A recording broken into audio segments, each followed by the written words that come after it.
Et yo les gens, c'est Enzo MMI, j'espère que vous allez bien.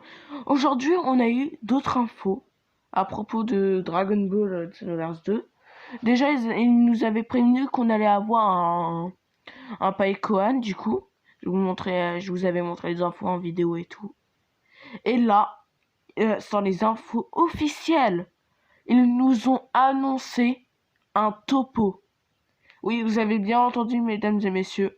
Un topo Aikaishin. Regardez-le. Il est grave beau. J'adore le personnage. Il est grave stylé. Et du coup, je vais vous montrer à peu près ce que je pense de toutes les images. C'est parti. Attendez. Voilà. Donc déjà, il nous montre le topo auprès. Voilà. Il est grave beau. J'adore le personnage. Il est trop stylé. En plus, Topo, je l'adore ce personnage. Il est trop stylé, je trouve. Surtout ses poses. Ouais, les gens ils vont se dire ouais, c'est comme le capitaine Ginyu, c'est nul. Mais bon, moi je trouve ça quand même stylé. Attendez, on tourne l'image. Ensuite, on voit qu'il se prépare à lancer une attaque. Et l'attaque du coup c'est Justice Flash. Attendez. Ouais, donc je vous disais que l'attaque qu'il prépare là c'est Justice Flash là du coup. C'est son attaque favorite qu'il utilise souvent dans l'animé. C'est la technique la plus connue, je crois, la plus connue. Il l'utilise tout le temps. On tourne l'image. Là, regardez, il lance la technique. Là, je sais pas, est-ce que les petites boules là de Kikoa là, il va vers l'adversaire ou est-ce qu'il va aléatoirement comme la technique de Super C17 là sur Xenoverse 2. Mais j'ai l'impression qu'il va vers l'adversaire. Et ça c'est cool. J'avais peur qu'il mette à peu près la même technique que Super 17. Non, Super 17. Super C17 et que du coup ça va pas complètement sur l'adversaire, j'aurais été dégoûté. Donc voilà, on tourne l'image. Là on voit qu'il met un gros coup de poing là.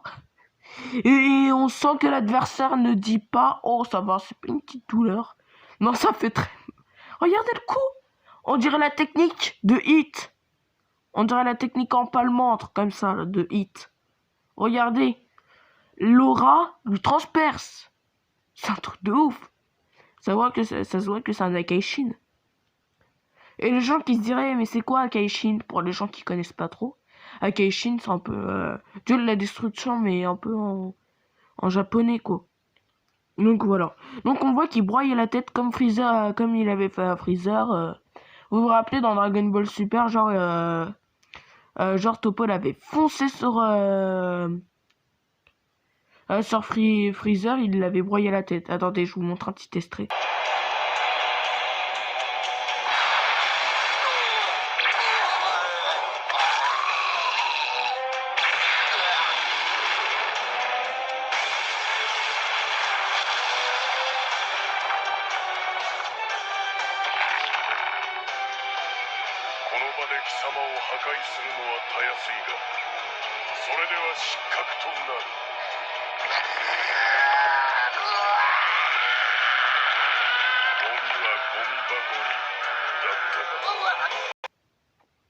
Donc voilà, c'est à peu près comme ça que Toppo fait. Mais je crois que ça, c'est une sorte de shop un peu.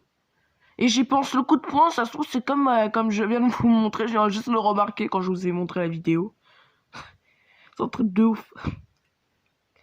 Donc voilà, on a l'écrabouillement de tête. Ah oui, on va voir ça, c'est parti. Voilà, là je voulais faire juste quelque chose vite fait.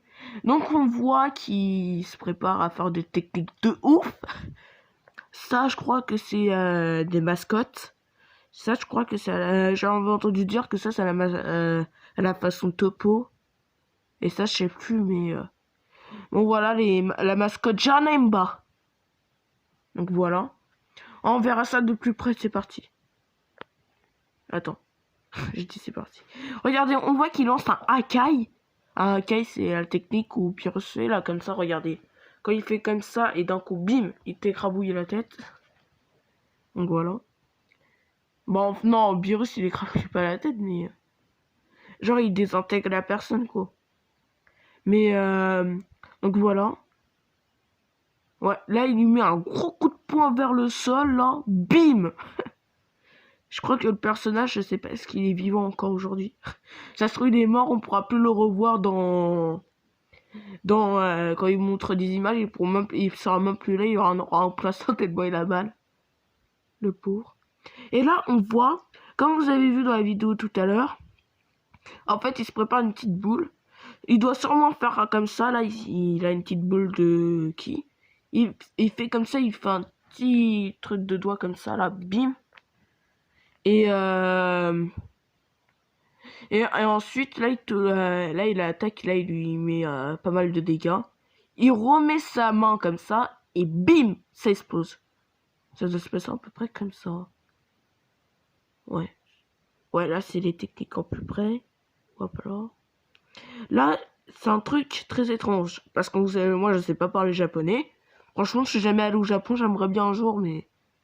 Si vous voulez, un jour, je sais pas, est-ce que je pourrais y aller bientôt, mais... Si un jour je vais dans un autre pays ou que je vais au Japon, un truc comme ça, je vous ferai des vidéos sinon. Mais bon, ça c'est pas tout pour tout de suite. Hein. Va falloir attendre des années-lumière. Des grosses années-lumière.